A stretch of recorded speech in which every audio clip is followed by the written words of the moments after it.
So hey everyone, welcome back to the quick and very interesting tutorial where in this quick tutorial I'm going to show you how you can create an animated pie chart from the data you have.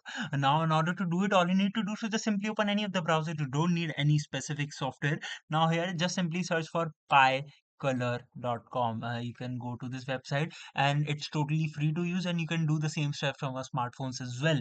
Now here all you need to do is to just simply add the number of the number of pi you want to divide in. For example, let's just divide it to 5, and now maybe there's some problem. Let's divide it for add let's say um, 3. Once I add this, let me just do it very quick again. Let's add this. Maybe there's some issue. You can directly add the amount of the data that you want to add in, and just simply go for it, and it will generate an animated 3D type colorful pie chart for you. Alright, so that's it for this tutorial. I hope this video will be helpful for you. Make sure to hit the like button and subscribe button for more such helpful and interesting tutorials. See you in the next one. Take care.